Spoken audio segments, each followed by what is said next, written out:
Hi Cam followers, so we are here giving you lots of advice of how to work better with your vet, especially in the difficult time that we've got at the moment with the pandemic and not being able to go to your vets with ease like you would have done before.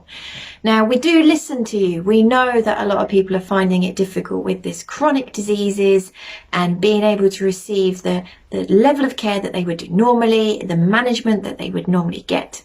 How can we make it better? Because let's be honest, things are going to be pretty much as they are for a while. How do we make sure that you work well with your vet? Your vet gets what they need, they go home feeling good about themselves, that they've had a good day, that they've done what they signed up to do. And how do you leave the vets going, that was worth it, I got the information I needed, I feel that I'm in a better place to move on with my dog.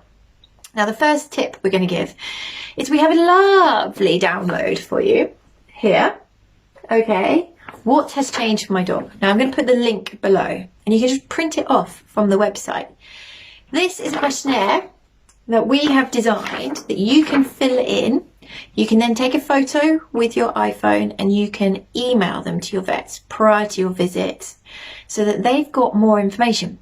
Because what's happening a lot around the UK is the vets are not able to have the owner in the room, so the dog's potentially going in without the owner, or it's teleconsultations.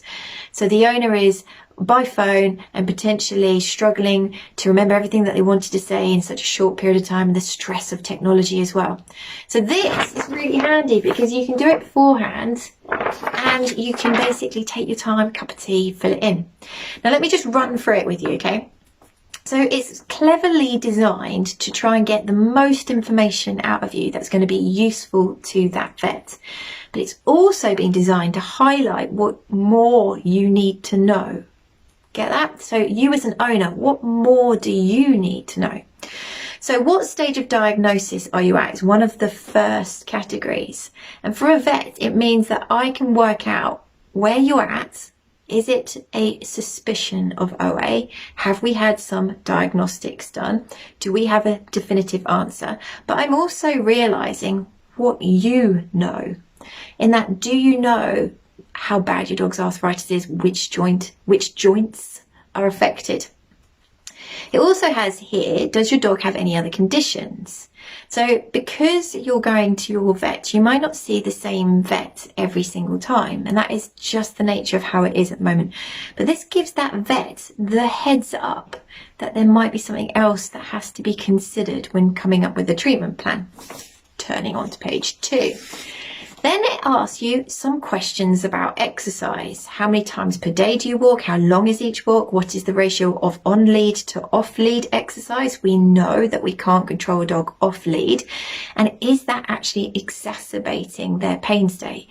In that actually when your dog's off the lead, it sees another dog across the other side of the park. It's over there like, you know, nobody's business. Rough and tumble, play, come back. Oh, a bit sore, I've overdone it.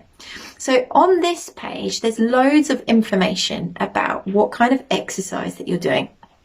But it also starts giving us the heads up of whether there is objective data within this that we can then monitor. So do they appear tired after this length of walk? Are they stiff prior to, during or after exercise? Do they limp? Which limb do they limp on? Do they struggle with certain activities?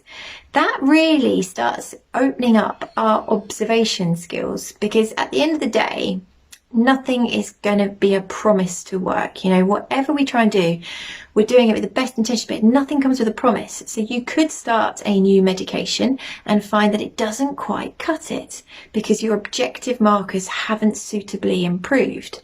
So say I was to start you on an anti-inflammatory and then you came back 4 weeks later and I said, so how have these changed? The stiffness on exercise, his tiring very soon into the exercise, the things that he used to struggle with. If you said to me, they're all the same, I'd be like, right, okay, we need to reinvestigate this.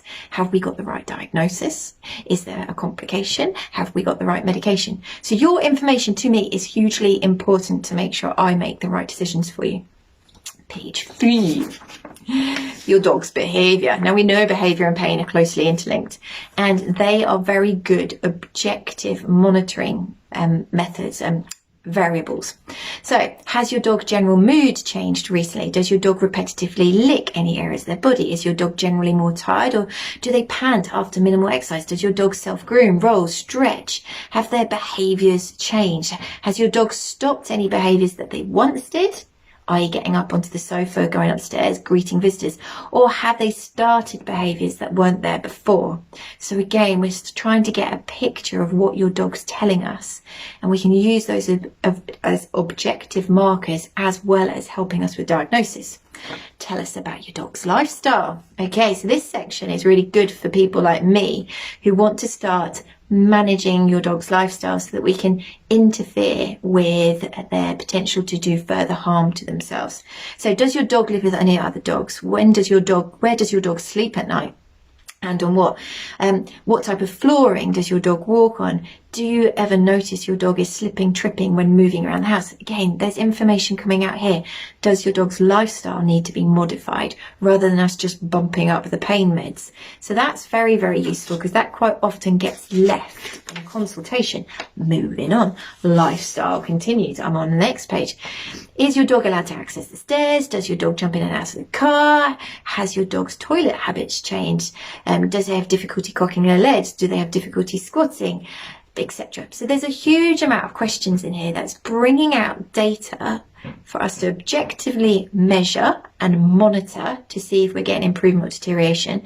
But also it's telling me about things in your dog's lifestyle that we might have to adjust, because there's no point in just pushing up a dog's pain meds when actually all we needed to do was put a rug down.